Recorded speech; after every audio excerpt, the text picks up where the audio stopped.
We will have recorded session, as well as we will also have some quizzes in the class. Depends on the time, also the availability. So let me switch to my presentation for today, and I will share these slides. So you may take down whatever uh, you needed. But then again, yeah, you will get this as handouts, right? So having said that, let me go through the administration stuff that we need to discuss for today's session. And during that, I will explain how this code will be conducted and what are the expectations, right? So yeah. So I already told you my background, but in case if you're interested, you can search few of my work and also what I did. So you can interact with me in case of, collaborative work, because we sometimes did, industry projects together with my students, especially if there are no direct solutions for your problems, we can always, take over and we can experiment with the students. So you don't have any, financial contribution we are not expecting, but we as a collaborators, we can collaborate each other on a particular topic. So you can get the details of myself and my background by using the following links. And always you are welcome to contact me regarding the course content, regarding any technical issue that you might think that I can also help you on this matter, right? I'm happy to help you, right? That will be learning for both sides, I guess, right? This module is called Computer Programming for Data Science and AI. And the main aim is basically provide you a hand-on, programming skills and the background that you need to, work with the data science and artificial intelligence. So our focus more into Python programming language, and which is, I think, extensively used in this particular area.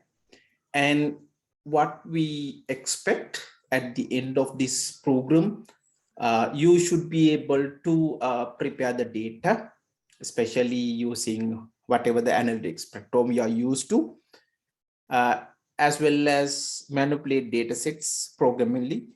You know that the data sets coming in different forms. Sometimes data comes from free text, free data, there's no specific format. Sometimes it comes as a semi structured format, or sometimes it's directly coming from database, which means a very structured program. So we should know like how we should handle. So what are the modules available in Python to do this? And then as the first step of data analytics, usually we look at exploratory data analysis. We look at the data patterns. As experts, you have some ideas like so that might be helpful in the beginning before you really going to select particular technique. Then we will also expect you to have some basic background on text processing, which is again very important, especially with social media comes in. Most of the things happening outside the organization. If you are in an organization and if you are interested to know what customers thinks about your products, and also like how your products actually used by the customers, so that will be available outside of whatever the data collects within the organization, which is very helpful. And we can see a lot of people actually do that. Now for that, we need to know the basic text processing principles, and this module we are expected to cover the basics. Then visualization, I hope those who already know this, starting from basic Excel, and we have now Google Data Studio, and then we particularly actually focus on the Python libraries available for this task. So how you may actually visualize your data. And then again, we also look at basic statistics, statistical modules available in Python for, simple statistical analysis. And finally, as a steps to other modules, we will also look at, building predictive models. We will actually start with toy problems. This is actually a very first module we are going to focus on data analytics. So therefore, we will look at Python modules available for data analytics and how you may use. So I'm actually planning to use two of these modules. One is actually already given in the syllabus, that is scikit-learn. It's a common one. And also I'm actually very interested in the Beka, which is actually started even back in 2006 when I actually started my machine learning career. So I actually extensively use Weka as a data analytics tool, and now we have a Python interface for that, and also R interface for that, which is one of the extensive libraries available for us, right? Because although like we have Python modules, some of the modules that we have seen is, some of the modules are not actually implemented yet, implemented in the scikit-learn, for example. So we can discuss these things in the coming sessions. So any questions on these things like aim and objectives? Are you comfortable up to this point? Since one question from my side. When we said statistical models, we have looked at some of the statistical models in our last two subjects that we had. Oh, okay. So some of these things, are we going to do it in Python as well, or is it totally a separate models that we are planning to use? Like we had done SVM or naive bias or those kind of things. Okay, yeah. So usually these statistical models and what machine learning is slightly two different directions. Now, if you take like naive-based subcognitive machines, we focus heavily on predictions, whereas in statistics, we will look at like the distributions, like statistical text and so on. So I didn't actually so I told you, like, this is the first time I'm working with this module, so I'm not aware of what you have already covered. But if you can share like some of the lecture notes or whatever the exercises you do in R, I can convert them into Python and we can discuss. So, which I think is very helpful for you to bridge, because we are bridging Python for data analytics. So that's the module name. So if you can share like some of the things that you would like to see in my module, please do share once we build our WhatsApp group, or you can use my email address to share those with me so that I can discuss, because that comes actually at the very end, maybe like 9 and 10, last two sessions, we are going to look at those things. So I can take one of them and then I can explain how it could be done in Python. Right. Good that you actually pointed out. Thanks. Anything else that others? I think I want to put more to what Sandha told. Actually, in the last subject, the regression analysis, we have done data pre-processing. We have done the EDA part, and we also built predictive models like using regression, linear, and other non-parametric techniques like decision trees and boostings using the R. So are we will be using the same in the Python in your subject? Not really, but I can point those under the predictive models part, because right now we are going to heavily focus this on the programming aspects, and also like different modules available in Python to do different tasks, so that from this point onwards, whatever you have learned so far, you can easily, available in, you can do it in Python as well. And always there are some differences, how R handles it and how Python handles it and how some other packages handles it. So you need to have this understanding if you want to pursue your career in data science, because like different packages, different modules implement the same let's say machine learning model differently. Now, let me quickly give you an example. Now, for example, how a decision tree built in Python may different from how decision tree built in some other package, and you should aware of it. Okay, so these differences I'm going to highlight. I'm not going to go into theoretical details how we are going to construct a decision tree, but I will show you like where to look at, like what parameters you should maybe optimize. We can have a discussion like this, because right now, as you can see from the content, this actually focus on Python programming, the basics. And today I'm going to plan to start with the basics, and then we will look at numerical Python libraries and pandas, these particular Python modules for data analysis common tasks. But we are not focusing on any particular technology or any particular machine learning module as such, because this is a lot about, as you can see from the name, is about the computer programming background required for you to work on data science. I have to make it very clear in the beginning. Yeah, so one more question from my side is that how is the assessment happening on this module? Okay, I'll come to that point. There's a slide where I'm going to discuss. Right, okay. Yeah, I told you like this next half an hour, I'm going to talk about the administrative stuff before we jump into the, the real content. I think we have to be very clear what you are supposed to do. Okay, so having said that, here are the syllabus that actually put into this subject. We can make changes, like depend on the participant, background.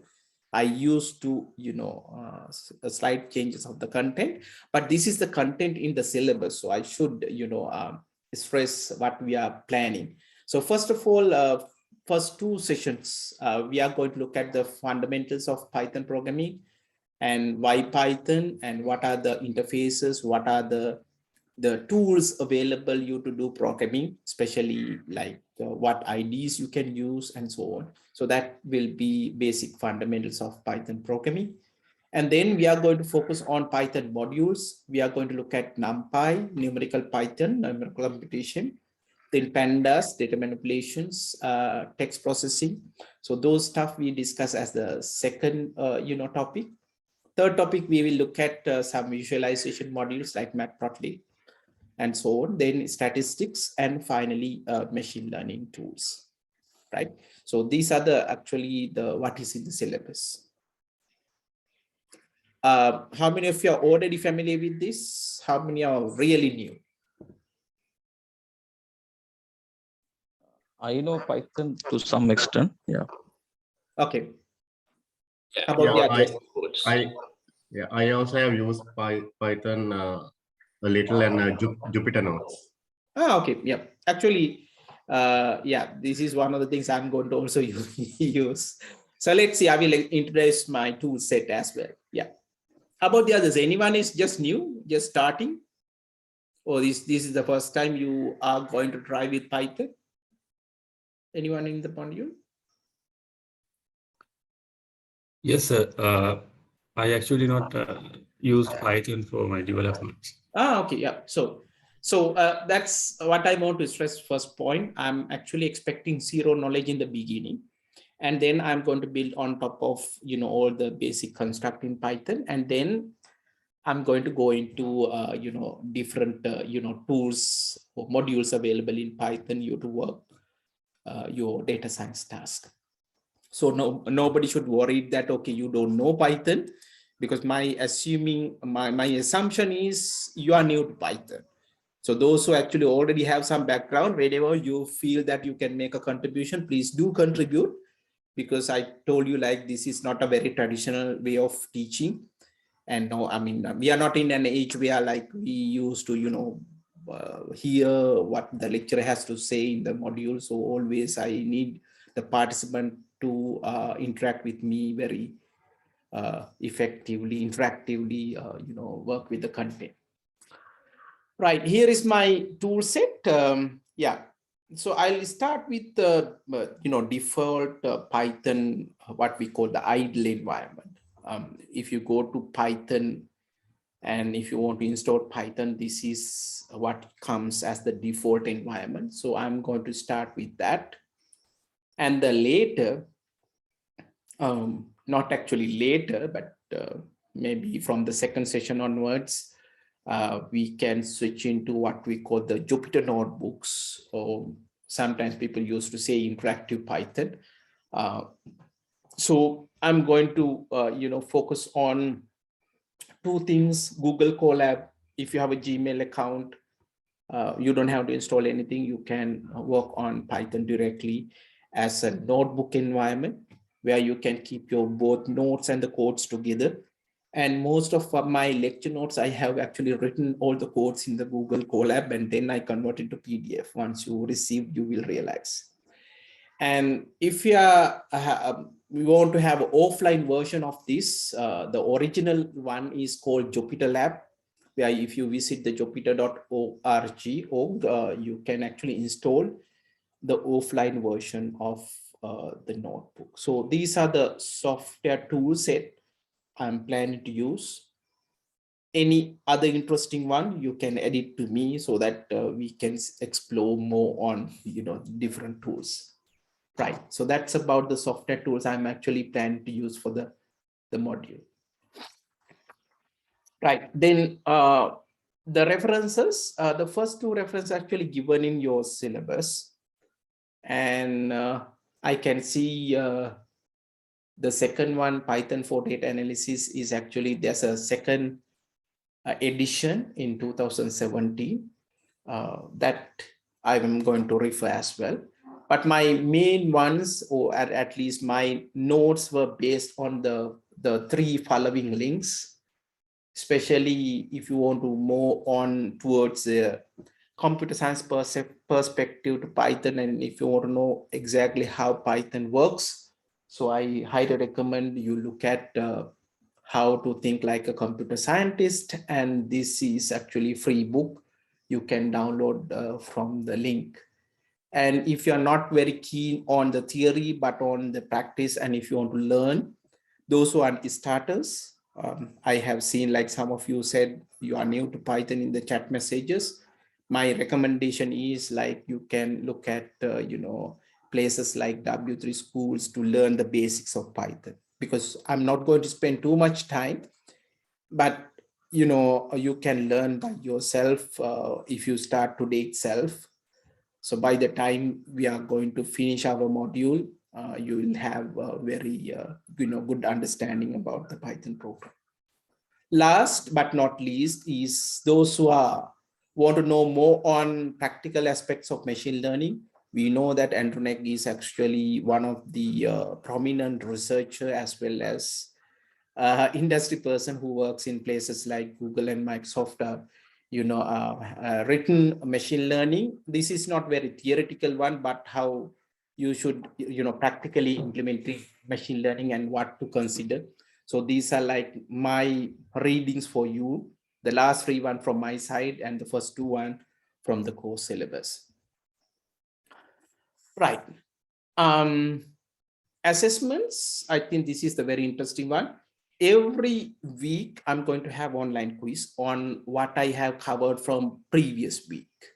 So this will be like Kahoot sessions. So those who in Pearson, you know about the Kahoots, because I think I experienced Kahoot from there. And from that point onwards, I actually started my using this Kahoots from all my courses. So you will have like Kahoot, online quiz sessions every session before we start the actual content.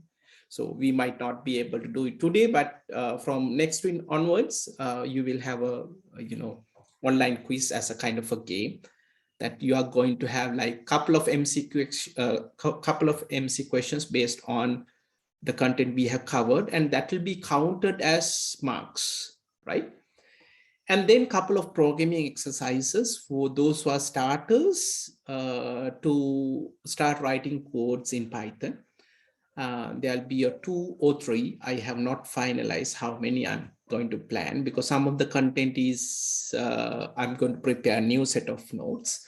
So depend on that, maximum of 3 programming exercises you will get, minimum 2. That will count towards 50% of the marks in the module. And finally, 50% marks for the end semester, which is again based on the MCQ plus, short answer kind of questions on Python. Any questions about the assessments, please? The second end of semester, it's a written exam or kind of? Depends on how PGS handles this. If PGS given me the chance to work by my own, usually it will be a MCQ online proctor. Okay. Or else now last in the regression, we as a last final exam, we are given a project to do in the R. Okay, yeah. Yeah, that can go for this one as well, but there's no point, because in this module we actually look at programming fundamentals and your knowledge on different Python modules. So I don't think we can start a project, because we are not really focusing on any content, but programming tools. So Okay. yeah, so I used to have this project-based assessment in other courses, but for this course, I do not think we should go there, because you will get a lot of other project components in coming courses. So definitely you will get the chance to do more projects.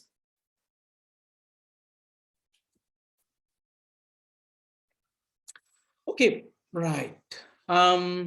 Yes, basically the plan for today, in the first part, I will be going through Python and also like the basic, structural programming concepts, right? So let's start. Right, if you like, those who new to Python programming, if you ask me like why Python, you can come up with a lot of answers, right?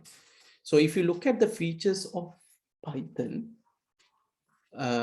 it will be very simple and easy to learn, which you are going to witness if you are not used for Python programming. And once you written a code in Python, you can run anywhere. We used to say we can run Python in your mobile phone. There are Python interpreters available for mobile version. And then we already know that it works in supercomputers as well. Right. Another advantage would be it's free and open source, high level language. It's portable. It's an interpreted language, which means like there are some compiled languages where you, before you run, you convert your code into machine language code and then you run it there. But this is interpreted, which I think useful for the beginners.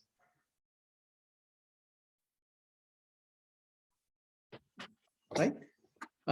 Then it's object-oriented, extensible, which means like whatever the program constructs not available, you can have C to extend the capability of, for example, Python.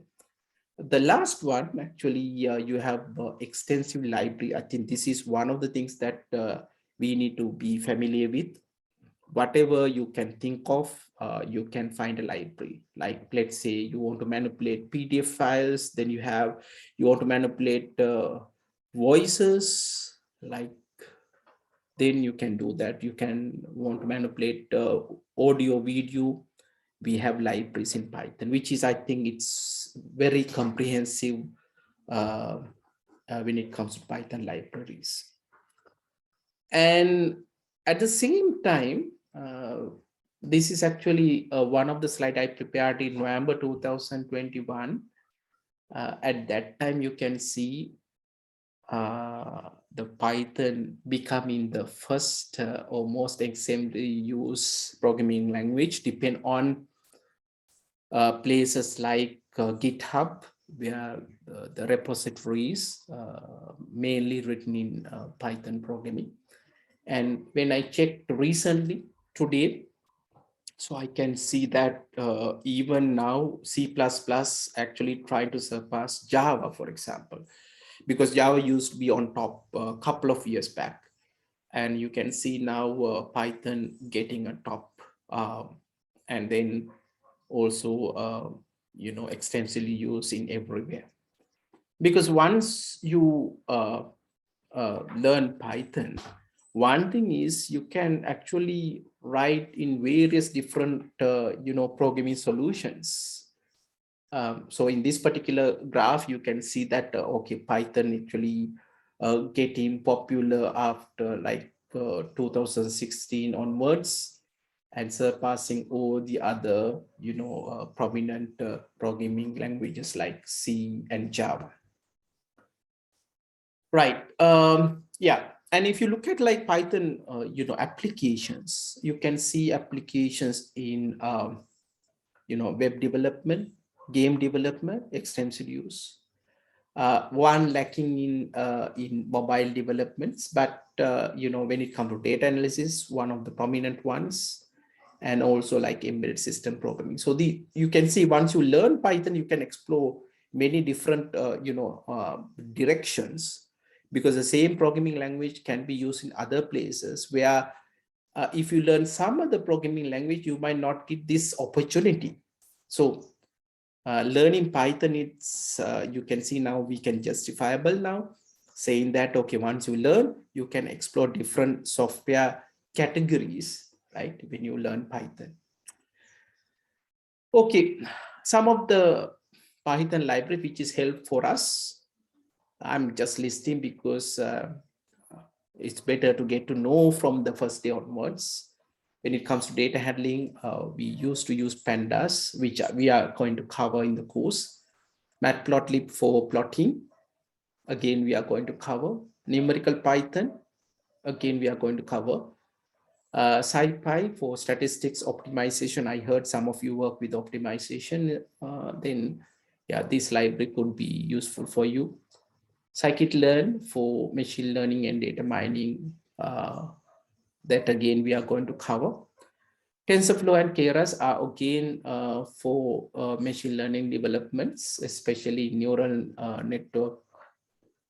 At least I'm going to cover TensorFlow a bit within the course module. So you can see like some of these libraries are actually very helpful for our data science tasks. Right. Okay. Useful for resources. Again, when it comes to machine learning and data analytics, you should know what is happening in the industry and what are the new directions. So my recommendation is you use kdnuggets.com. You can have job posting, you can have PhD opportunities, you can from A to Z machine learning, data mining.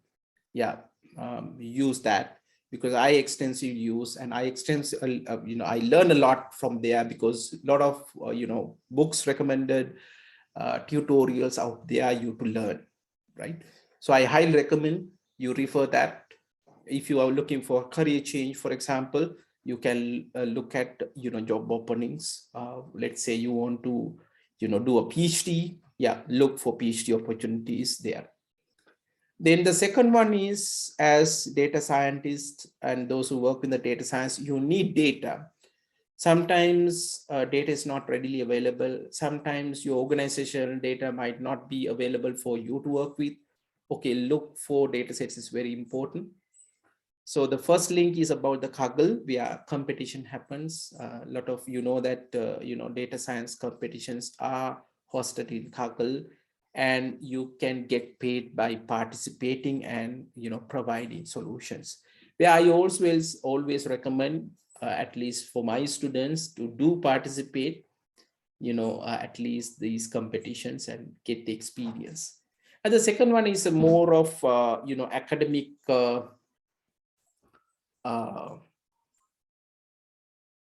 a data repository, you may say, where you can find a lot of different types of data. Because when you say different type of data sets are sometimes text-based, sometimes mixed attributes, sometimes you have numerical data, sometimes you have textual data, and so on. So there are different types available, and depend on what algorithms that you want to try, like regression analysis, like one assumption would be like you need numerical data, so you can find it here, right? And let's say you are interested in telecommunication data. So there's a data set called Orange Telecommunication Data, where we look for churn predictions, right? So whatever the problem that you are interested in, you can find some real world data sets already contributed under the second topic we call UCI repository, which is one of the old and comprehensive data sets. Right. So other ones, I think I'm not going to, focus very on. So those who are starters, yes, you can look at the internet for various different, Python tutors to start with. Right. Okay. So I think I'm going to start from here, but I'm not going to go into details since you have the background. Python is a high-level programming language, and then you can also type a code, you can start running it, and it will run unless there will be any error because it's interpreted, right? And usually you will have two modes available in Python. One thing is interactive mode, like if you're familiar with the languages like MATLAB, for example, you can type a command and you can get the answer. Or else the other mode is usually you write your code in a file and then you are going to execute, right? So those two modes available in Python as well. So which is again helpful. If you want to try out simple commands, then yes, you should try interactive mode. And if you are writing a complete program or something that you are interested in trying out, then go for script mode. Right. So before we move on to this, let me show you this in Python as well. So I'm going to switch my browser, and please visit python.org, and this is the place where we can install Python if you are not already done so. So let me show you.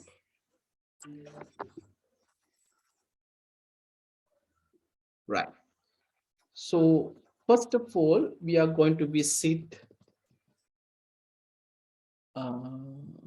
Python.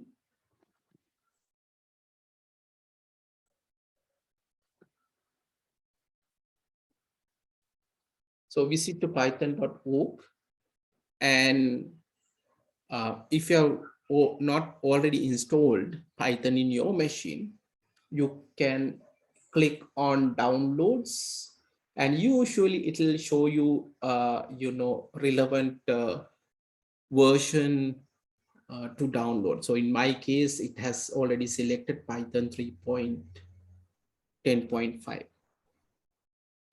Right, those who have already installed, can you raise your hands using in the, so in the Zoom we have interactions, you can raise your hands.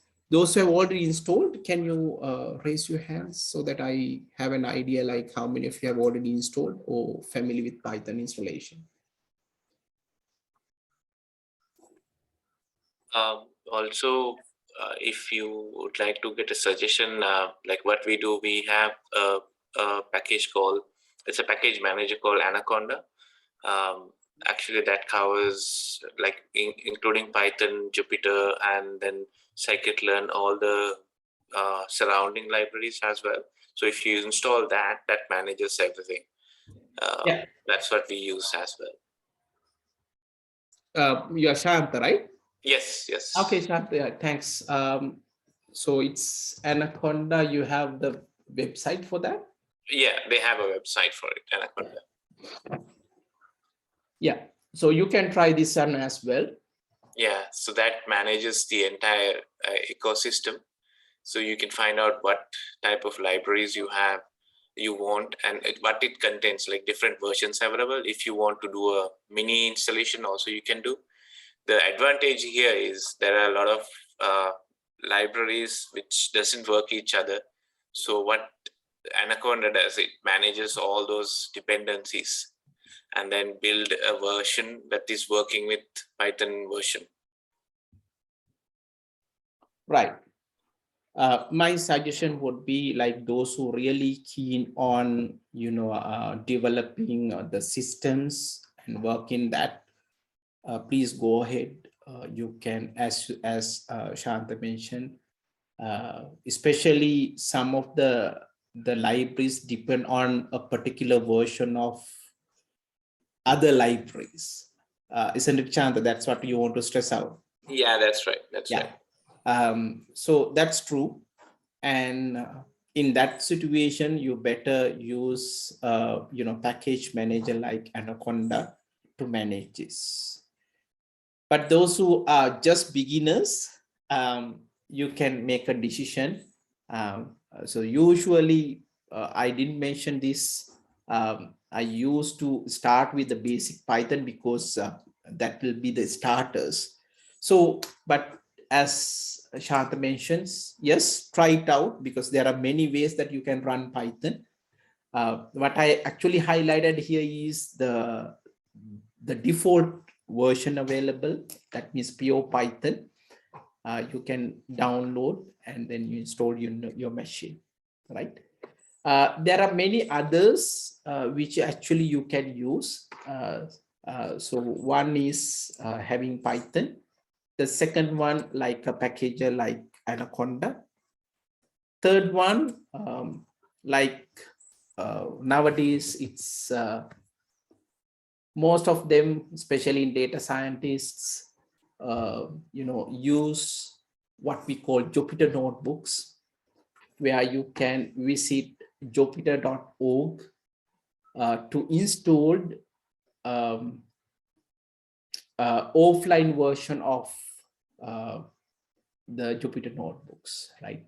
The latest version we used to say Jupyter Lab, where you can have different web-like interface, which I will show you today. And the final one is, like I said, Google Colab environment. If you have a Gmail, right, you can visit directly colab.research.google.com, and then you will get a window like this, and then just create a new notebook. You are ready to work with Python. So it's up to you to select which one you are going to work. In your case, it's free because like different people like different installation, different requirements. So please do, familiar with these, different interfaces, and you can select your own, right? My personal preference is actually Google Colab. One thing is actually I don't have to really worry about, the installations. And then, one particular task, you can make it a Jupyter notebook. And later on, if I want to implement or if I build a model, then there are some other tools where you can directly publish your Jupyter notebook as a interface where you can really work on, right? So so let me show you like how many of you have already installed Python? I can see Shanta. Can you keep on raising your hands? Okay, Gimhani, Charit, yes. Vishma. How about Tilina? Rahal? Done? Okay. How about the others? So I want to make sure that you install at least one of the environments. Yeah. If you are not sure about what to install, maybe you can go with the default version of Python. And if you're comfortable with Anaconda and you know about the package managers, please do install Anaconda. Or if you are going to work with like me, right, maybe then you can go for Jupyter Notebooks. Oh, Colab will be the easiest one. You don't have any installation. Just go to colabresearch.google.com and select new notebook, and then you have a interface, right? Those who are downloading and getting ready, for the time being, you can visit colab.research.google.com, log in with your Gmail account, and then you are ready to start with, right? Okay, now while you are doing so, keep on raising your hands. I want to see whether you are installed and ready. Till you do it, I'm going to continue, right? Right now, about, I think 3, 6, 9. There are about 9 installed. Oh, 8. Yeah. If you're already finished, please do keep on raising your hands. Right. Let me go back to the slides.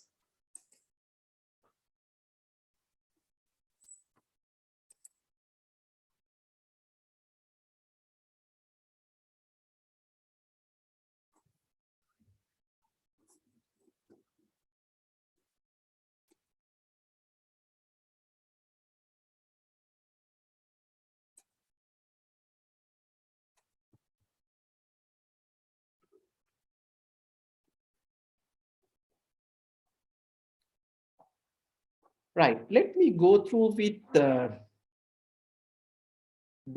my notes. Basically, we are going to write some Python programs, and by writing Python programs, we can do a lot of things. When you say program, it might be like simple, mathematical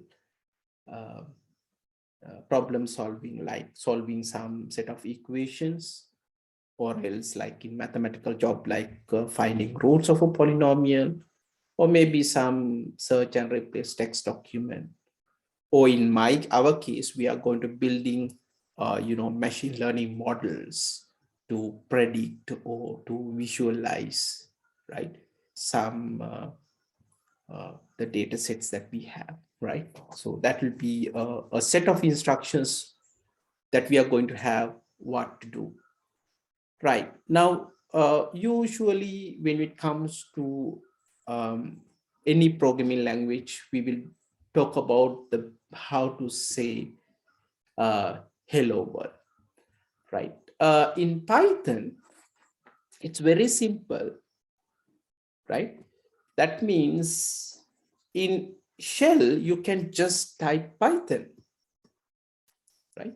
In a shell, you can just type Python, and then you can see, using one single print function, you can get the outcome.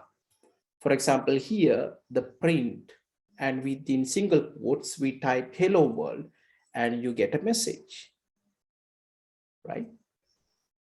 So I'm going to do this in 2 interfaces at once, right? So one thing is I'm going to start my Python.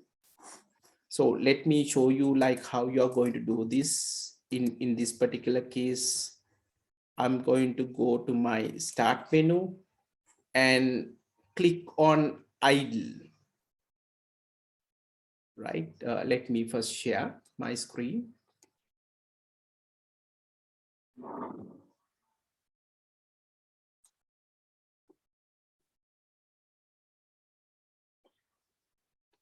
So I'm going to go to my start button, and then I will have, you can go to all apps if you want, and you can find where the Python is. You can search Python installation. So in my case, I have 3 versions, but I will select okay, Python 3.8. That means one of my oldest version. And I'm going to select this link. This is called idle. That is the default installation for Python. Right. So that's what I'm going to do. And then you can see here, right, my Python shell, we call it. Right. If you install Python, this is what you should be getting. Right. Let me increase the size of this so that it'll visible for you. Right. So I can see. So this is called the Python shell. Usually you can find it, right? The second interface I'm going to show you, I'm going to show both, is use of Python Colab environment. So I'm going to split the screen.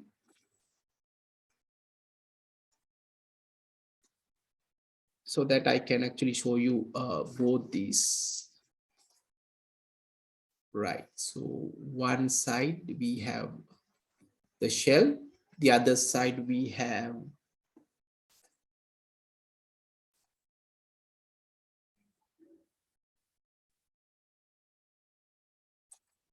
right. Can you see my screen properly? One side I have the Python shell. The other side I have the Google Colab environment. We can only see the Jupyter.org. Okay. Yeah, let me change that.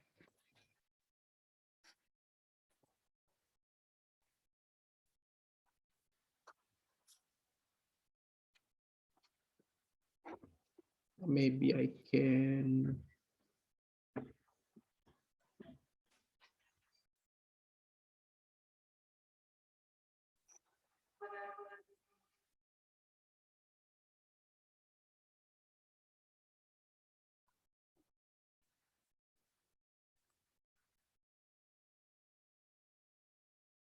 What can you see now? We are seeing your presentation now. Yeah, now it's correct. Now we can see both Colab and. Okay. Yeah. Yeah. So, yeah. So the point here is like you can use any of these for my beginning sessions. It doesn't matter which one you are going to use. And later on, actually, I'm going to switch Google Colab completely. But you can do the same in your other interface as well. For example, if you have using Anaconda, so you will be have the same. That's not much different, except you handle the different version of the packages, I guess. Shanti, you can confirm it. Okay, right. Yes, about 16 now installed. I hope now I can demonstrate the first couple of things.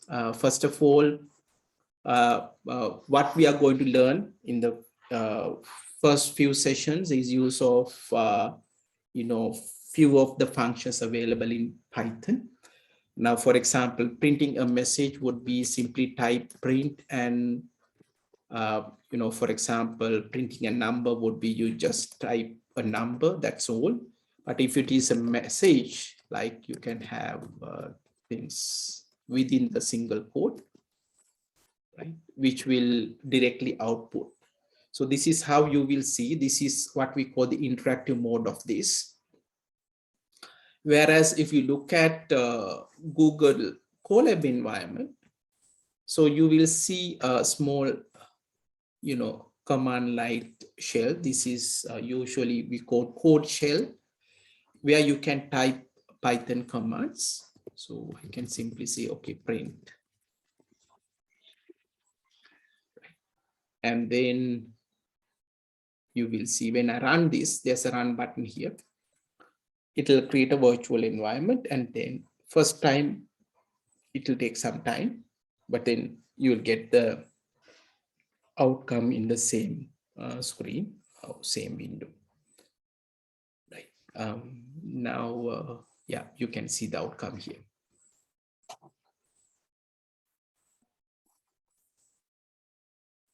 Right. That's the first part. And second part that I want to show you how we can create a script in using Python shell. So what I'm going to do, I'm going to open up a file, new file.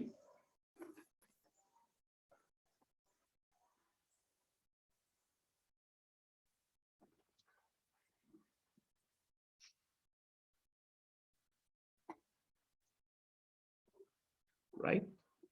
And then actually this is a new blank window I have opened using Python. And then I can type whatever the commands. Let's say print hello world. Right. So this is a new window. You type whatever the command that you need to type. And then you can save this. So let me save by clicking File, Save. And then you need to put the file into a place. So I'm actually creating a folder called Python programs. Right. Within that, let me say the file name as program1 Python. So now that once you save it, right, you should see that, okay, the program actually saved as program1.py. And then we can run this, right? Okay, to do that, I will click run module. But before that, let me share the two windows side by side so that you can see what is going on. Right. So I have this Python shell, and then we have the new window where I have written this. Right. Now it will be in side by side.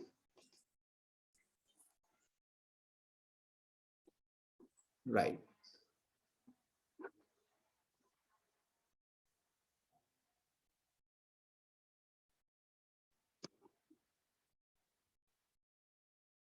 Can you see both windows? One side you should see something called shell. The other side you should see program1.py as the Python script. Yeah, Dr. You can, right. Now you can see that in previous case, what I did, actually, I directly type this. And when I enter, I directly get the answer here itself. The second time, I have opened a new window. I have wrote this single function, print function. And now I'm going to run. When I say run module, you see in the shell, we'll get the outcome, right? So you will see here, I have run my script. It says, okay, users of my desktop Python programs, program1, and here is the outcome. right? So these are the two modes available in Python you to work with. So whenever you want to try simple codes, you can use a shell. You don't have to worry about writing a separate programs. But whenever you are comfortable with and you are starting writing programs, you can write it as scripts. Okay, right. So this is to demonstrate how Python could be used. Right. We have about 18 already installed Python. May I know the status, Pereira? NJSS, were you able to install any Python version in your machine? Not yet, sir, because I'm using my office machine. I had to use it in my personal machine, so I will do it. Okay, no problem. Then maybe you can try whatever the codes you can try in the Google Colab. Yeah. Then Adit.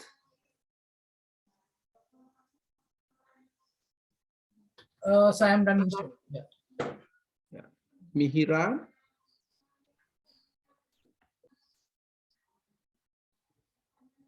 Naomi. I installed. Imran. Actually, today I came to office. I have some urgent meeting today. Okay. So I do that one. I'll do it. I'll go on home and do that. No problem. Yeah. So, okay. So now you can lower the hands. Thanks, everyone. So I think we can continue. So let's back to my right. Okay. Next one, I would like to discuss more on getting help. For example, let me show you this in Python shell so that you will see. Now let's say the print function, this is the first time, if you are new to Python program, this is the first time you're using, okay, just use help. So as you can see in my shell, I'm going to type this help function, and then I'm going to say print, which will give us the documentation of print function. I think one of the things that you have to master when you learn Python is how to get the default help. Yes, you can look at in some other place in the internet. We have forums, but then again, I think you better to refer the original documentation. So for example, if you type, in my case, you can see that it will list out what are the options, the parameters available in the print function. So for example, it says the very first one, we have print, and then we have value and 3 dot, which means you can have multiple values. So you can try it out, like, okay, I can say print, let's say 2 numbers, 5, 2,5. Yes, you say 2, 5. I can have like, 2 strings, let's say PGIS, then Peradenial. Yes, again, it will display, 2 strings together like this, right? You can have any number of, values, comma separated with the print function. So how did I know? By going to the documentation. Okay, next one is separation. You can read here in sep, string inserted between the values, default is a space. Right, now, for example, here, when we have print function, we have 2,5, the default is space in between. If you want, you can change this using, specifying how to separate, like 2,5, I'm going to say sep, for example, put a comma in between. Again, very important, isn't it? When you want to create a comma separate files, you do later on. When you write it and when you use print function to do this, yes, you have to change that. Okay, so you can see here, there will be a comma in between 2, and 5, right? And similarly, for example, the second one that I'm going to do, I'm going to say PGIS and perennial. Yeah, in between this, let me define how to separate using a colon, right? So if I do this, you see the two string values actually separated by a colon here, right? So this is by looking at what should be in the end, right? So separation, I have changed it to colon here. Any questions, comments that you want to?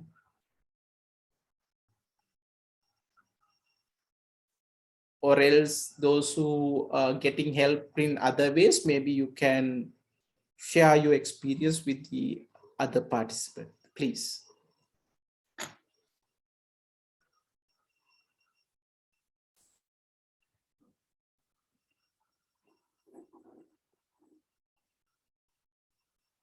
Right.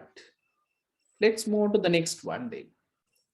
Now we know that in any programming, we can use constants. That means we can represent, if for example in Python, the numbers there are different formats, and again similarly some messages or the strings, right? Now there are a couple of things. For example, if you want to represent a number 5 taken as it is, and a number with the decimal value taken as it is, then there are some standard formats where, like for example 9.25 e minus 3, this actually represents scientific way of represent this one. Although we have e here, that means this will indicate 10 to the power. So for example, this one actually says 9.25 into 10 to the power minus 3. So you'll be getting 0.00925. So these are some number formats. Similarly, there are some string formats as well. Now, for example, we can have the hello world message. Remember, we did earlier. We can use single quotes and we can have double quotes as well. Right. And Python will accept both ways. Anyone in the audience, can you tell me like why we need these two different types of strings or for string representation? So here one place I have used single quote, the other time I have used a double quotes.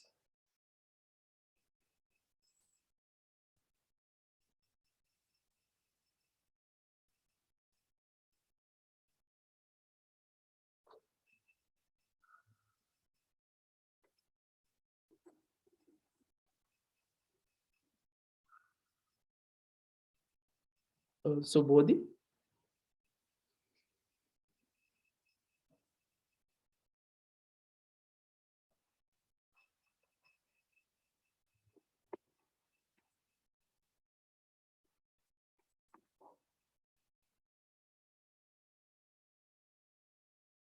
How about Nila?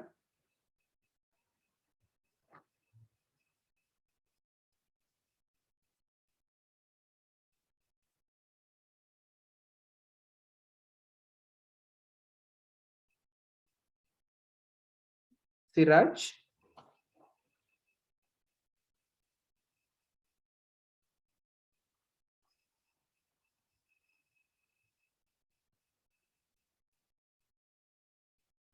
I hope you guys can hear me.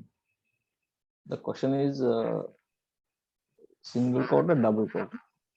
Yeah, question was like there are two representations in Python to represent strings, single quotes and double quotes. So why there are two representations?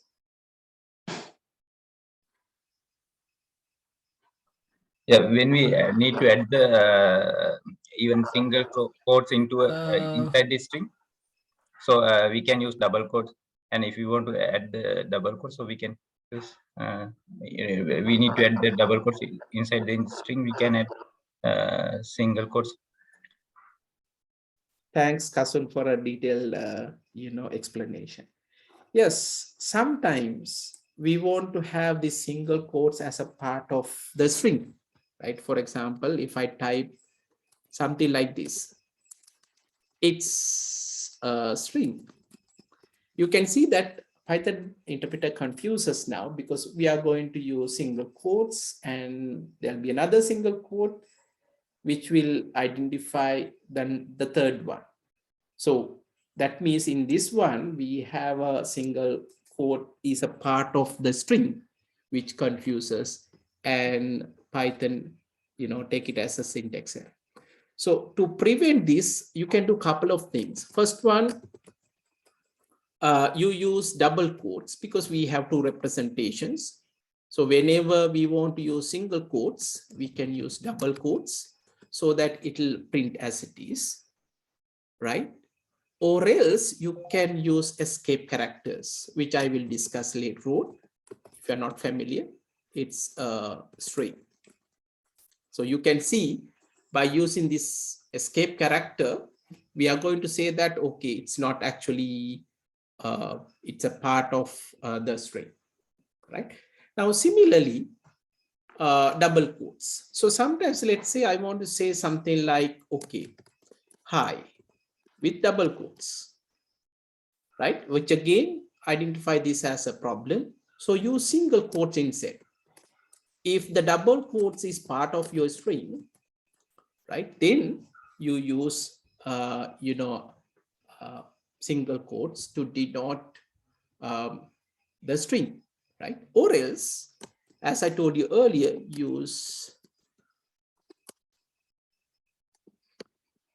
backslash, which actually say escape character, which we are going to say that, okay, by using slash, we are going to say that, okay, so that is actually part of this string. So basically, when you want to print this properly, you better use print function. I have not used, I have put it directly because the discussion is use of literal constant, which means what are the things available, the numbers and the strings that we have discussed so far. Right. So these ones are not changed within the program, right? So they are, constants. So when it comes to numbers, as I told you earlier, usually there are three forms we can use it. We can have integer values like 508. But if I put 508.0, then Python consider this as a floating point number or float. Or even sometimes you will see 508 even with the decimal point here. Python take it as a floating point number. So make a note of this, is very, very important. Sometimes when you create the data, you will see different representation. If you see the number only, most of the time it will be the integer value. But if you have a decimal point with either 0 or not, it doesn't matter. Take it as a floating point number.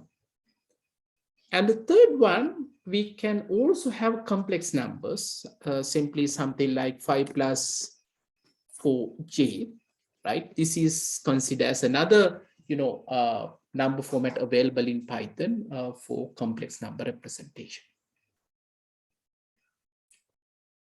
Any questions? Are you clear about up to this point? Doctor. Yeah. Do we have any difference between print and writing this directly? Like, for example, we put single quote high and we used print function as well earlier. Yes, you can see now because, for example, if you noted down in the previous one, if you just type, especially with the string values, you see that if I type something like this, you see that is the single quote as the output. But if you use print function, right, that single quote will not print. Now, then the previous one, why there's a single quote, that Python indicate that this is a string value. But when you use with the print function, it's just output the outcome of this. Okay. Okay. Yeah. So for example, another example would be like I told you, like if I say something like this, hi, right? This is how, if you directly type it, because these single quotes always indicate that it's a string value, but when you use with the print function, right, it just say hi, but with the double quotes, right? And that is what exactly we want. Right, now, another function that I want to introduce is now, sometimes you might confuse with 508, 508.0 and 508 point. I told you the last two cases, it will be floating point. So how do you know this? For that, in Python, we have a type function where when you type something within the type function, it will tell us how Python actually says it. Now, in this particular case, when I say type and a number, it says, okay, it's coming from class int. Remember that all the data types in Python are defined and classes. I will come to that point later on. For the time being, so it considered as a class instance from class int. Similarly, now I'm going to change this to 508.0, which is coming from class float. And of course, if you even without 0, Python takes as a floating point number, right? And similarly,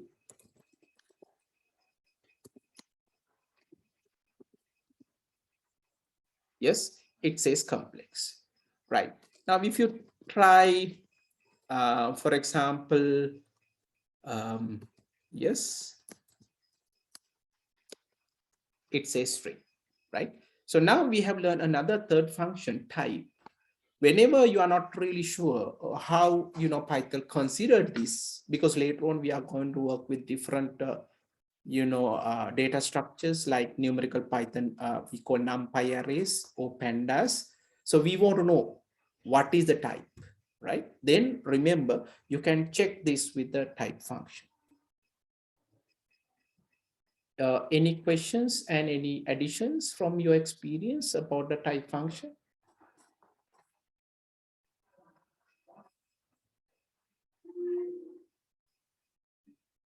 Okay, so quick question there.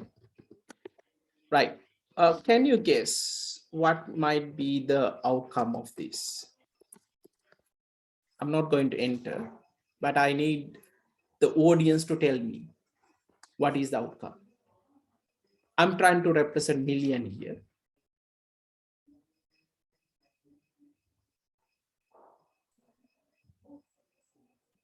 It will be integer.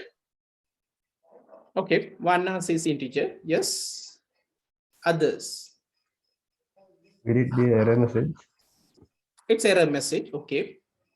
It's error message. Error. Yeah. Okay.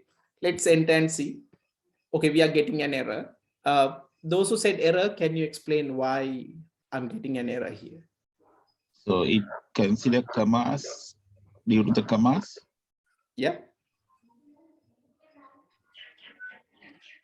So it's yes, go ahead. Yeah. Yeah, when it is like comma, like it doesn't understand whether it's a string or number. Yeah.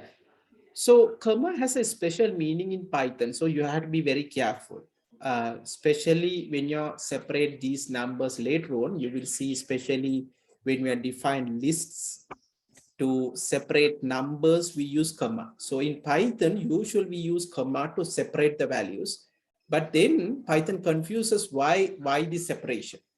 So for example, if you want to represent 1 million, you should not use commas, right? Because sometimes for the number representation, we use comma to separate thousands. So it's the error message. Good that, many of you have actually already noticed this one. So the correct representation for this, in case if you want to know like what is the type of 1 million, yes, that's the answer we are expecting, but you should not use commas to represent represent numbers in Python. Right. Good. I'm assuming that you are trying this command while I'm explaining. So that's what you are supposed to do, right? Because I know that it's very simple, those who already know, but I assume that you have zero knowledge, and I'm quickly go through the material, and then we have a separate note, which discuss a little bit details.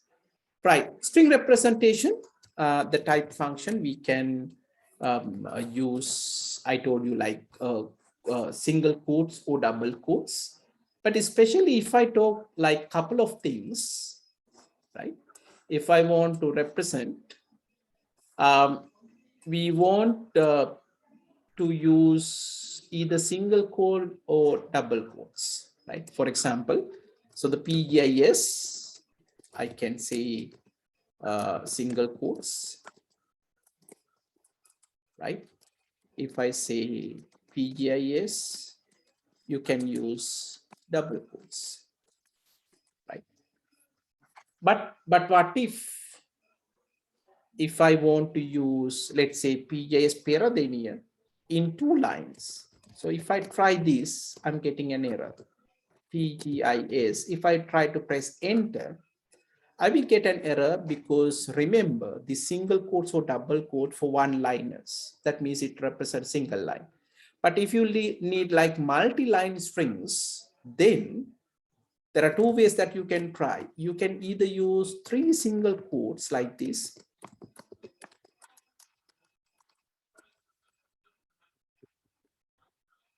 or you can use 3 double quotes like this.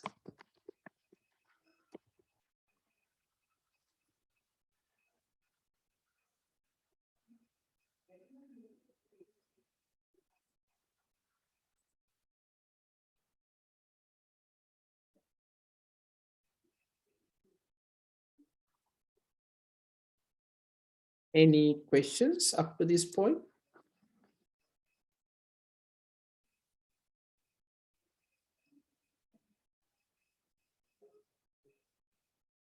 No questions? Are you comfortable?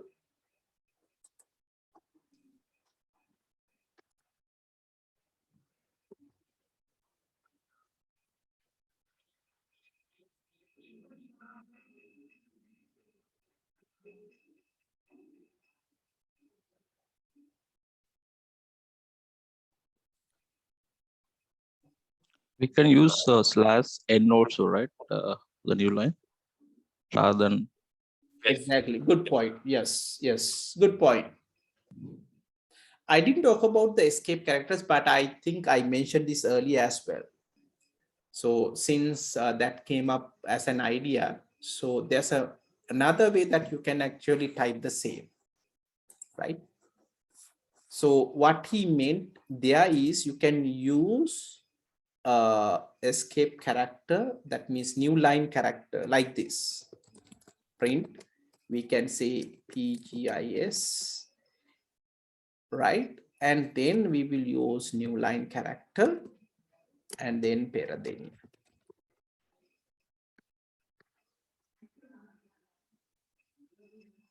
Hassan, you are the one who actually proposed, right?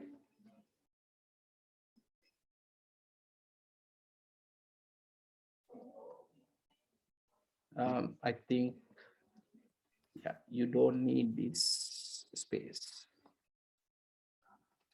Okay, here is the other way. So what we have learned from is here, even with the single quotes, if you want to separate lines, you can use /n for this. Thanks for that addition. Right. Let me share my slide. Right. Can you share your answer for these 2? I want you to write these 2 messages, what's your name and PGIS with double quotes, using both single quotes and double quotes. And I want you to answer in the chat quickly. 2 minutes maximum. Is it 2 lines, Doctor? So Yeah, two separate messages. First one is what's your name? First message. Second one is PGIS. I need you to use both single quotes and double quotes. Please type your answer in the chat. And once you finish, you can raise your hands. So we have 26 in the class. Let's see who are the ones who's going to finish this.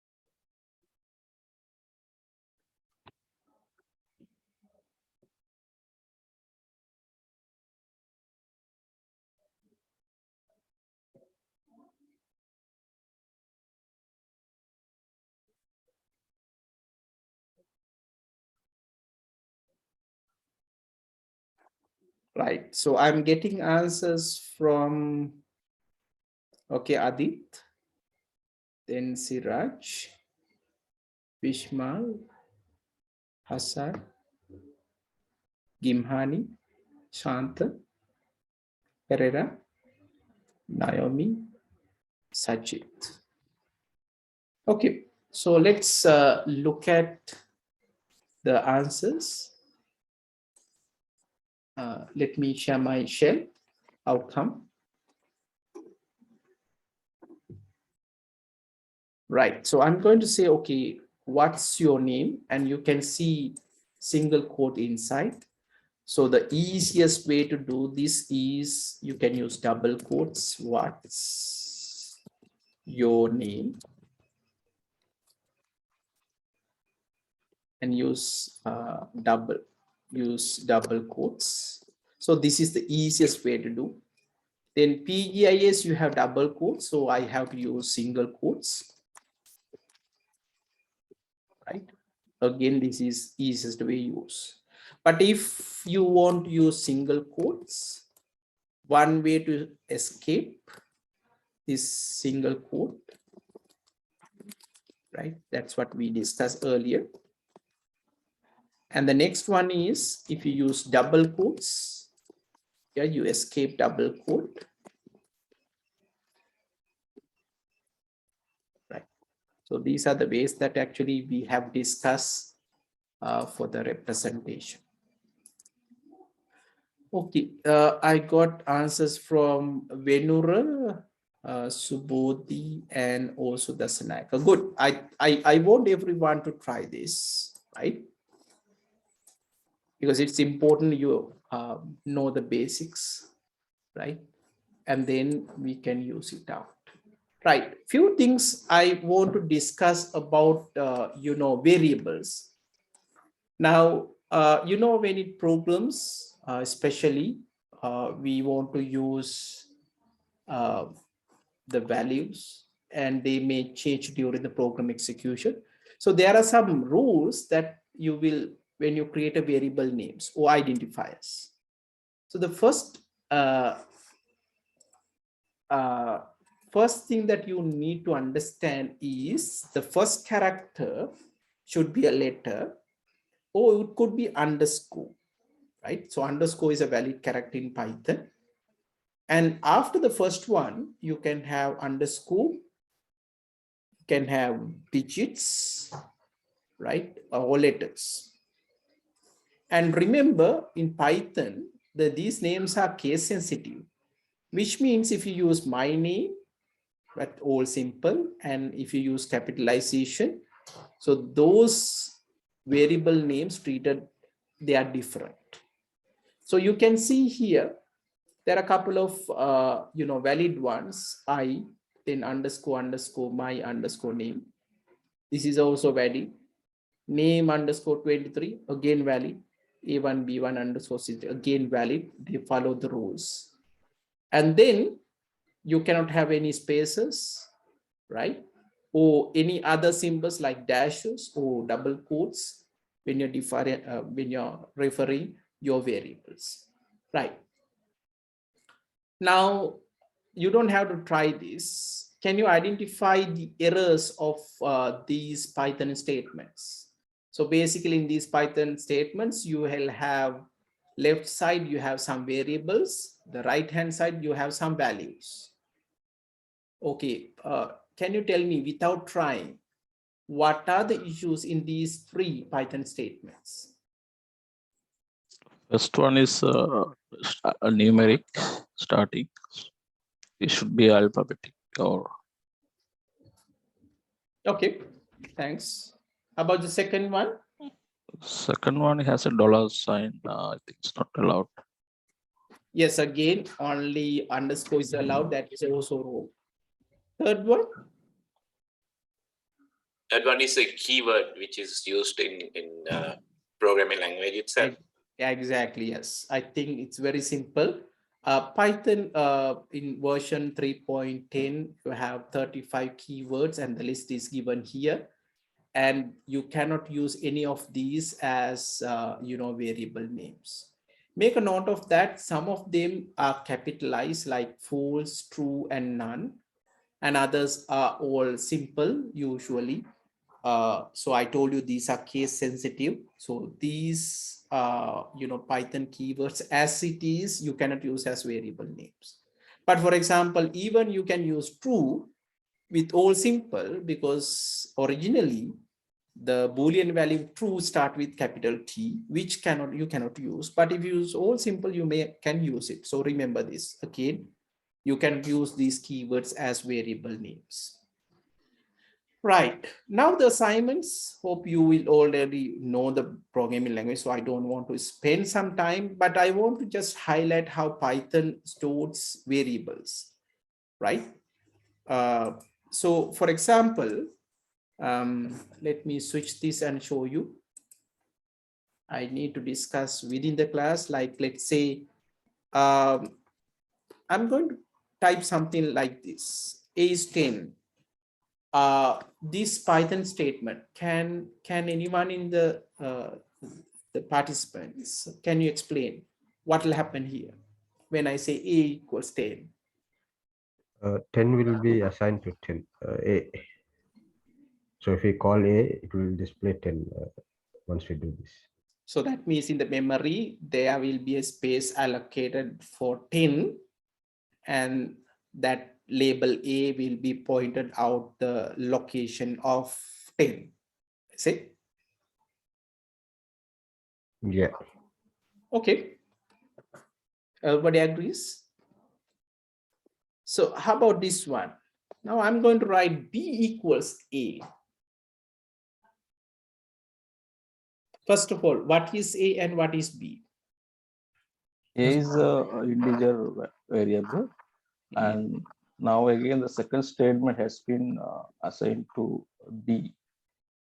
Okay. So it will have the same value of reference of the A. Okay, so what you mean by here is A is 10 and B is also 10. Yes.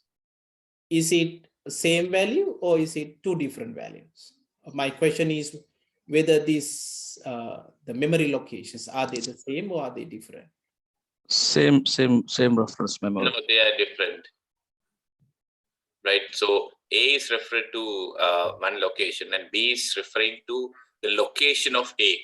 So that's the reference model of Python. Yeah, true. So basically, the same or else two variables, are they referring the same? So how do you check this? Like, I didn't notice like who answered that previous question. How do you check this? Actually, if you print B now, the value will come in.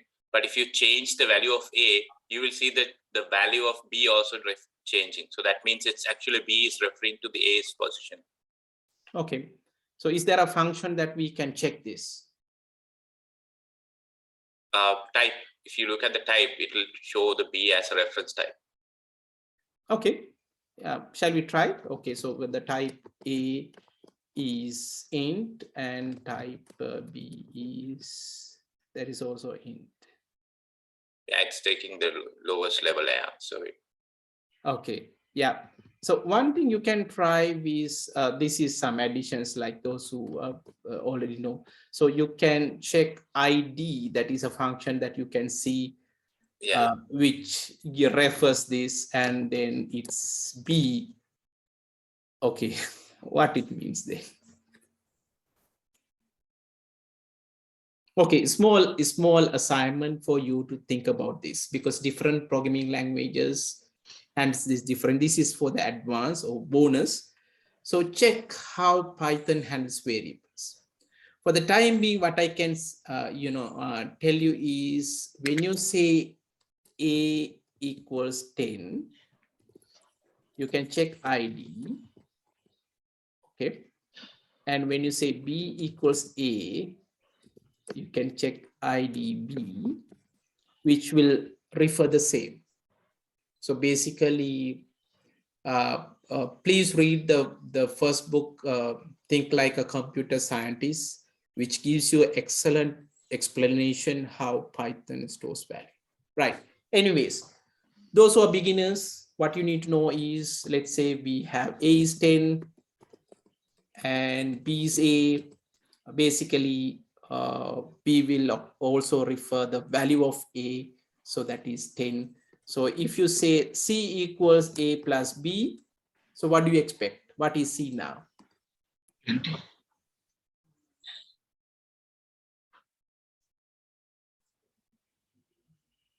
20. Yeah, that's basically 20, right?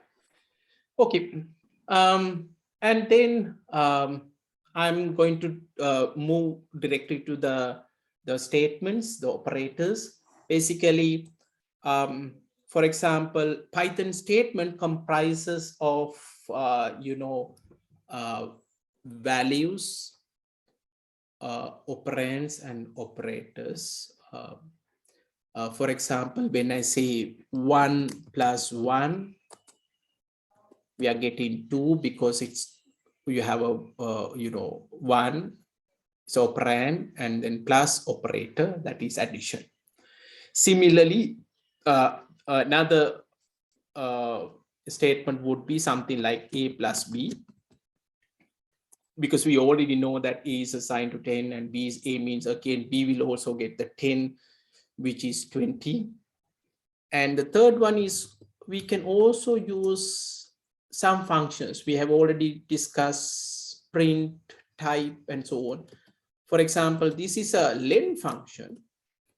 Already those who are familiar, can you explain what len does? It will give a number of characters. Okay, so number of characters, it says, yes, we are getting 5. So how do you know that? How do you check? So those are the beginners. How do they know, like, what will happen in len? Let's say they don't understand 5. Can you help them? What should I type to get the documentation? Help. Exactly. Yeah. So if you're really not sure, just type help len. It will give you, len will take an object that basically how many items in the container. So here the container means like it's a string value. What it contains is characters. So basically it will give you the number of characters, right? Okay, so let me quickly give you arithmetic operations, right? Let me show you addition, subtraction, multiplication, division. So when it comes to take the power of exponentiation, you have 2 starts, then you have integer division, then a modular division. Right. Okay. I'm not going to spend time because I hope you are already familiar with this. So let me have some questions. Like I will go to a Python shell. Right. Yeah. So addition, you already know. No change. And even the multiplication, you know. Right. How about the division? Okay. What do you expect from this? What is the outcome of this statement? Those who already know. 3.33. How many threes?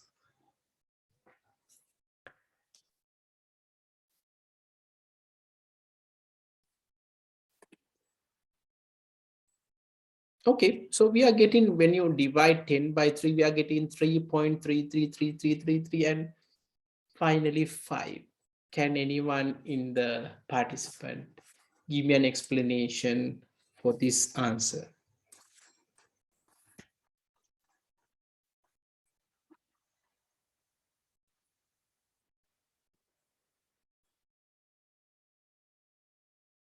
Why not the last number is 3, and why this limitation?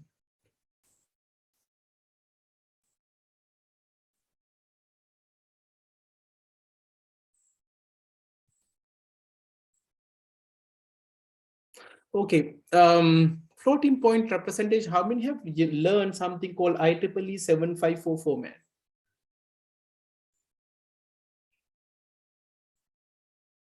Can you raise your hands if you heard IEEE 754 previously? Can you raise your hands? Right now, Gimhani raised her hand. Adit, yes. Okay, Adit, can you explain me why this outcome? If you know.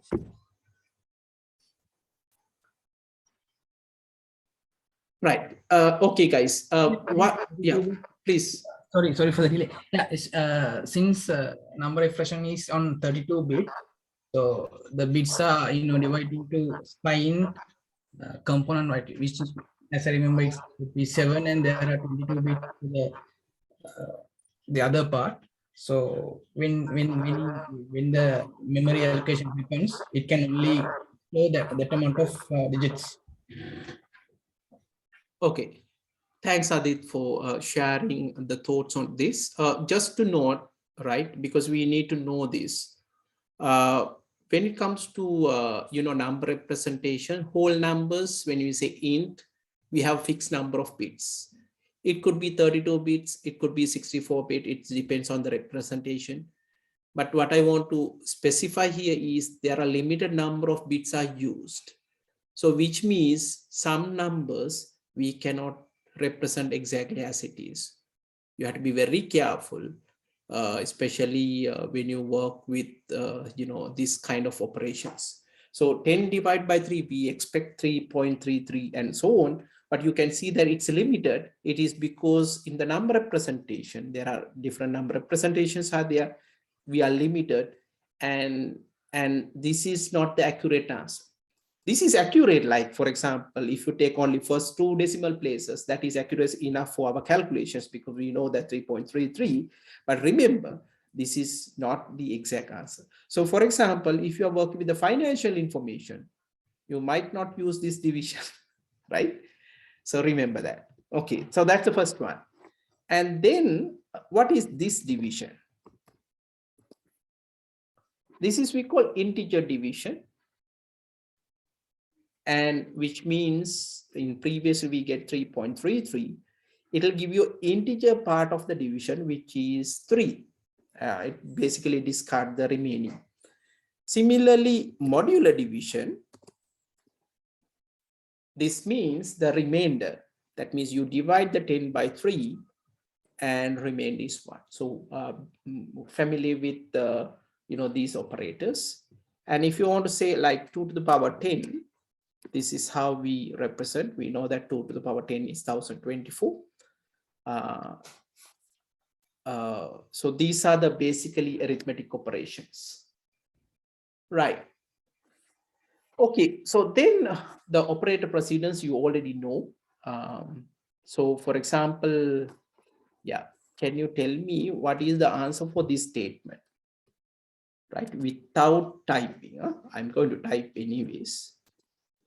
So I'm going to say type something like this.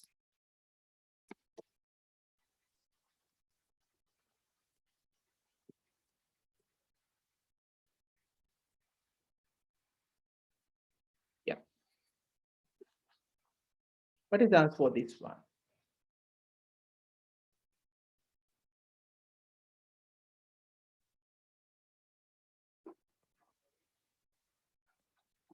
Which one you are going to do first?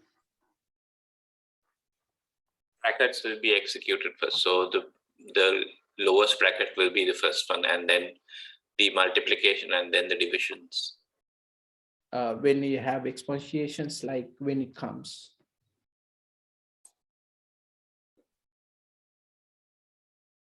Now, for example, here we have 10 divided by, let's say, so this is the lowest, the parenthesis of 3 plus 5. So that means the second line you will get 10 divided by, so let me just type you. So we have, 10 divided by 5 into 2 and into 0.5. Which operation happens next?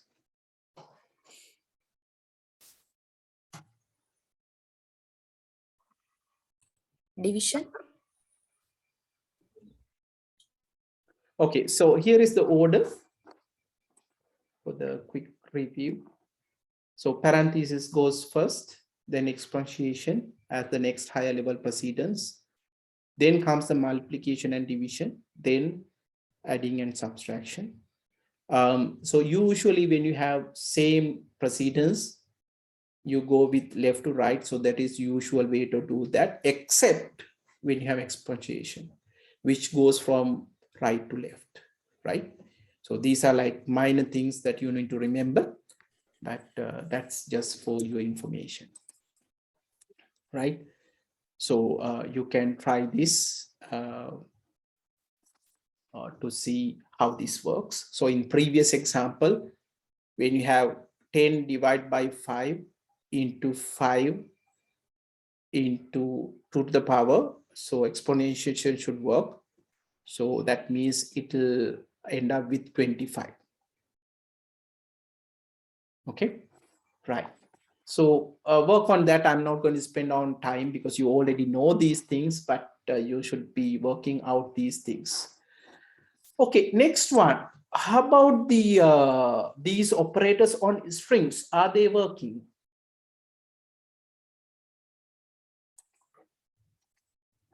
Right? Can I type something like this? Like, okay, 15 minus 1. What is the answer? Error. Yeah, basically error. And the reason is like you have an operation that is subtraction, but two different unsupported types. The first one is a string one, second one is integer one. But multiplication will work. Okay, so how about this then?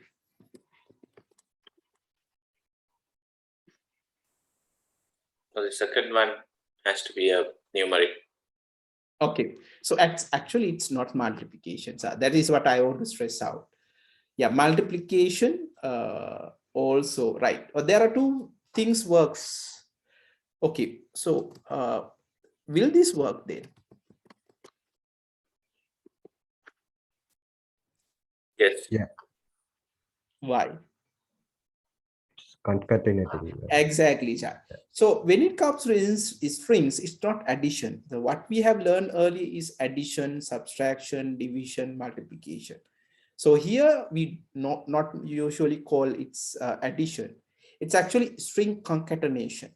So we are getting the two strings concatenate each other, which will give you a one single string. So 15 and 1, although it is like numbers, it will concatenate. Similarly, when you say, okay, we have PIS, right, plus let's say peradenia, two strings you put together and you will take it as a one outcome, which is again usual operation. You will see in data science as well. When you have different strings, you will need to merge, right? So I'm heavily use this, operation. And one other thing about the multiplication, if you have a string, right? And if you have multiplication with a number, this is called repetition, not multiplication. So this will repeat. It's not really multiplication. We call repetition. So it will repeat 3 times. Very useful. Sometimes now, for example, if you have a star and if you have 30, like especially if you want to have textual interface into your Python program, this could be a very, useful. Or else like lines. If I use underscore with, let's say 30, you will get a line, right? So this is how earlier people used to come up with the, command line interfaces. Right. So that's about the operation on strings. Right. Next one, I would like to talk about, okay, before that, any questions up to this point? So what we have discussed so far is we discussed the numbers, number types, and how we can use Python to get to know how Python will take that numbers. And then we also look at mathematical operations and operator precedence, and also some operators on strings. Right. Before we move, any questions, please? Okay. Right. If you have any questions and if you are like reluctant to raise voice, use chat session. Always I will read the chats, whatever you goes, right? So make sure you use chat sessions effectively. The next one I want to talk about is type converter functions. Now we already know that we have different types. So type, this is, we know it's integer type. Type, this is decimal type or floating point type. Type, yeah, this is string type. Okay, different types. But we sometimes we want to convert each other. So we are going to use what we call type converter functions. Like for example, int, I'll put 3.14. Any guesses? What would you expect from as outcome of this function? 3. Yes, exactly. We get 3. Similarly, if you take float, let's say 3, what would you expect? 3.0. Yeah, exactly. Similarly, we can say, okay, string 3, what would you expect?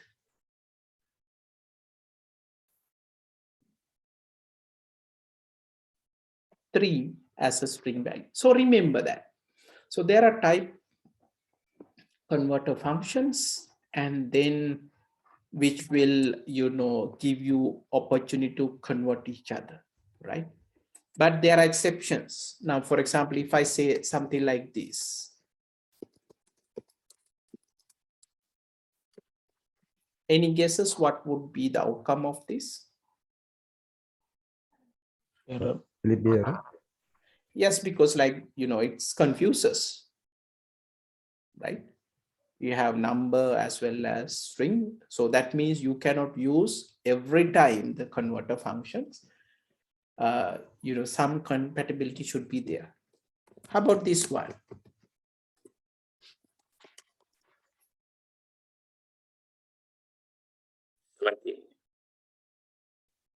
Exactly. So it will work out, right? So string value, you cannot convert. Like if I say PJS, it won't convert. But the previous one, it's the number, but that number taken as a string value. So in that particular case, you can convert. So you see that whenever we need, we can use type converter functions. Okay, right. Any questions? Any more questions, please?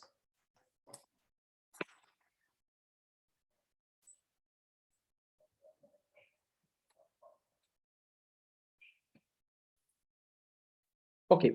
Can I assume that the silence means no questions? When it comes to date time, how is it happening? Date time, so there are different representations, right?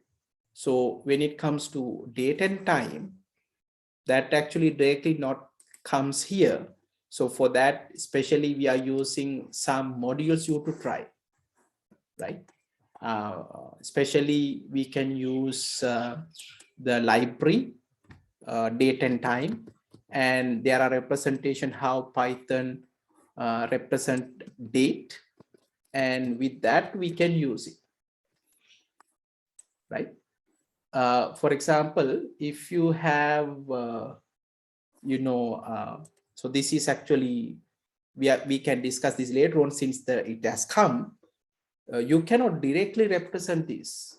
For example, we can have a representation like this, but let's say I'm going to say my birth date equals, let's say I'm going to represent today's date, 22, and then June, and then 12.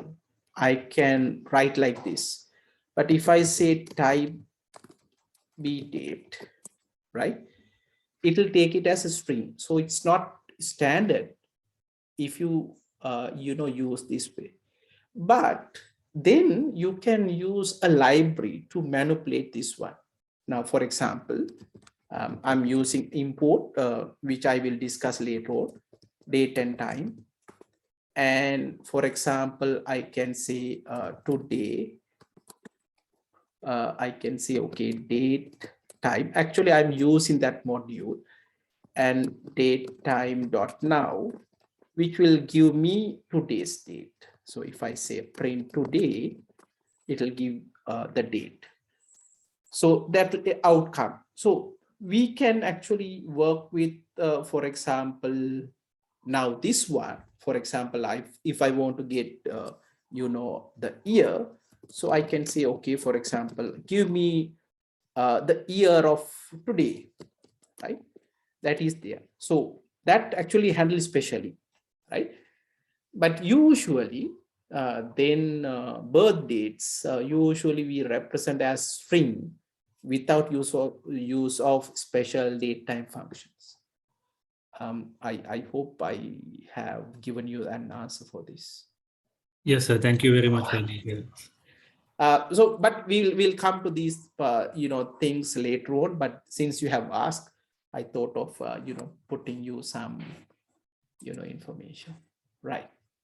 Thank you, sir. Okay. Thanks.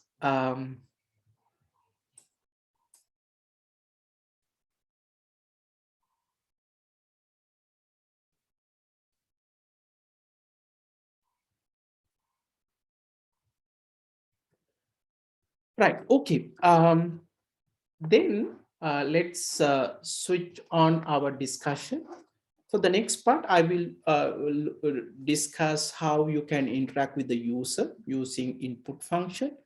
So input function like this. So if you just type input function like this, what happens? You can see that it will not go to the next prompt and wait for user input. Whatever user types will take it. Can you tell me how Python takes the input? What I type is a number. So is it a number format? How the Python took my input, right? String. Sure. Yeah, you see that the outcome of this contains single quote, which means that the input is whatever user inputs taken as a string value, very important one.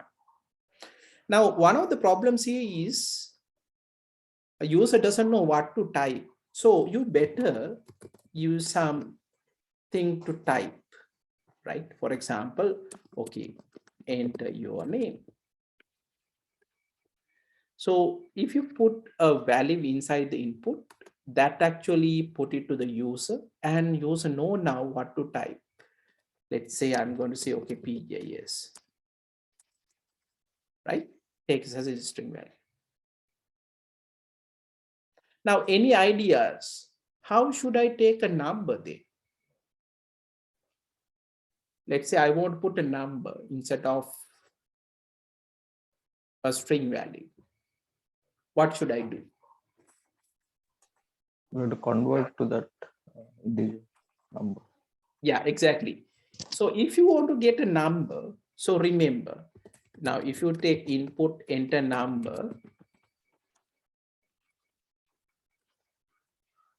whatever the number user enters take as a string value. So you better use a converter functions, right?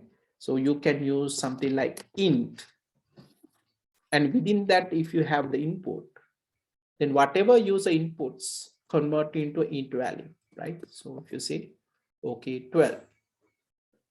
Now for x, better to save this into a variable. Let's say n equals. So whatever user types will be stored in variable n. So when you say print n, yes, it's 12. And if you say type in, then it will be a class of int. Okay, right. So that's the input. Similarly, there are outputs. Now already we know that when you say print n, it will be output, isn't it? And you can print multiple values, n comma n. I'm actually printing the same thing. Yes, multiple values, because we have already seen our print function. Right? Then you can now, especially when you have application, engineering application, we have to work with number formats, right? For example, 10 divided by 3, you get a number of decimal places, you want to limit it, right? The question is how you're going to do this. Now to do this, there are 3 ways, right? So first of all, I am going to use string module operator, and I will explain how we can use that, right? Outcomes, outputs. So to explain this one, I'm getting a number, right? If I type print A, you can see I'm getting a number as it is. Now the next one is I'm going to use 3 ways of doing this. The first 2 ones are old Python formats, and then final one is the latest format, right? So let me explain string module operator. So how we can manipulate this one. So in that format, this is how the print works. So we will have some string format, and we have a string module operator, and then we will have a variable. So this is how it works. So this formatting string, I can use, for example, with the module operator and with some, number of, format indicator, right? Now, for example, when I put 7D, now D indicates that I need integer value, right? And 7 specifies number of places. Let me show you the outcome. So here it says, you can see the outcome comes without the decimal places with 7 digits, 1, 2, 3, 4, 5, 6, 7. So you know what will happen, that actually minimum they actually specify, right? So it will represent like this. So when you want to process output, this is very, very important.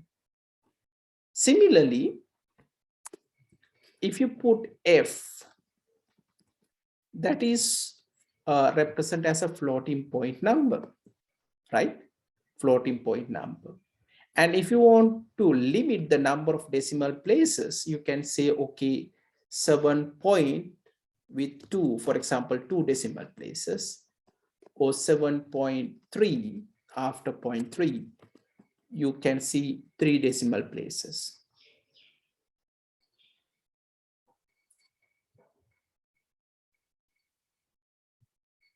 Any questions?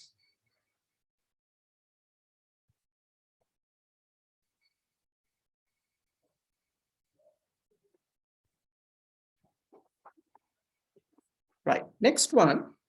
Let's say I want to include some strings. Let's say these are some prices in rupees.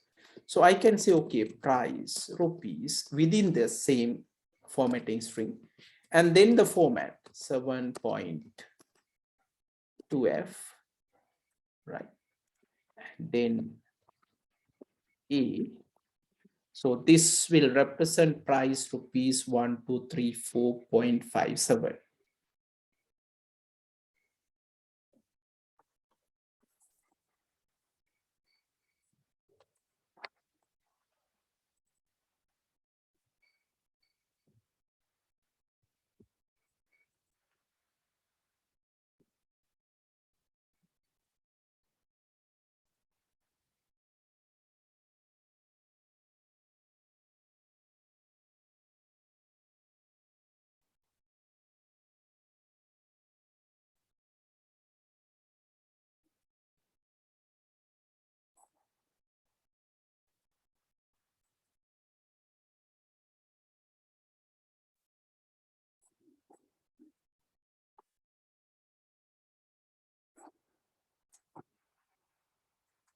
Yeah, those who have tried out, can you raise your hands up to this point?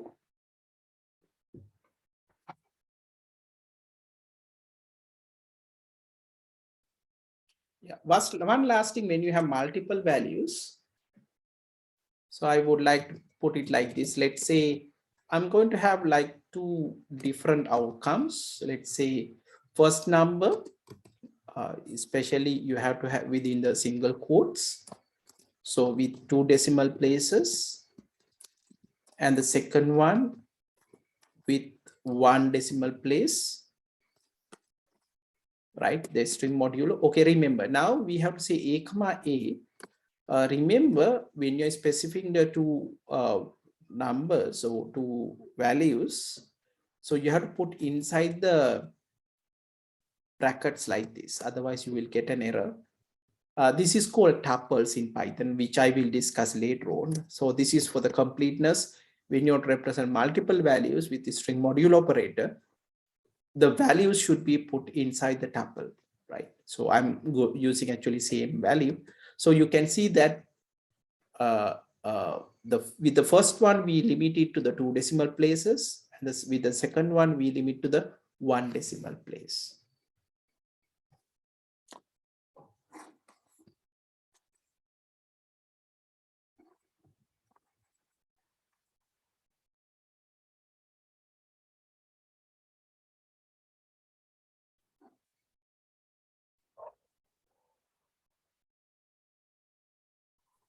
Right. Yes. All right, doctor. In this one, we mentioned like 7 point, right? If you change it to like 2, we will have only 2 digits before the decimal place. Right. Remember the number 7 is number of places you reserve for the whole number. And with the point and 2, for example, that is specified number of decimal points. So let me start with this one. So for example, here, so we say 7, but you can see there are a lot of the whole number is represented because that 7 specify the minimum, right? The 7 is not the maximum, it's the minimum. So for example, if you like make a large value, let's say 20, right? Now you can see, right? You can count and see 1, 2, 3, 4, 5, 6, 7, 8, 9, 10, 11, 12, 13, 14, 15, 16, 17, 18, 19, 20. Now that first number indicates the number of digits allocated for the whole number. And with the point, it will indicate the limitation. Let's say I'm going to say, okay, 2 decimal places. And the numbers are aligned, you can see. Especially these formattings were useful, especially if you want to represent numbers in a textual environment outcome. So the numbers should be aligned, right? So then you have to work with these numbers. Thank you. Did I answer your question? Yeah. Yeah. Okay. Yeah. Thanks. If we reduce numbers, I mean, 7, like as 2 or 3, looks like nothing changed. Yeah, because like it's minimum, right? Right. So we specify the minimum. It doesn't matter, like That's why I said, if you put 7 here, you don't see any difference. Okay. Yeah, I think time's up for today. So those who are beginners, maybe you spend time on learning this. So the next class, I will go a little bit faster because these smaller things, sometimes you may have already learned with other programming languages. So I don't know, I mean, like as a comment, is it okay to go into detail like this? Because we are focused on programming, not really particularly any technology. So is it okay to go into details like this, or you just need like, so what do you feel? What do you feel about my conduct of today's session? Am I too fast? Am I too slow? So how do you feel? I think we are okay to go it. That's what I feel. Can leave others to comment on. I'm also think it's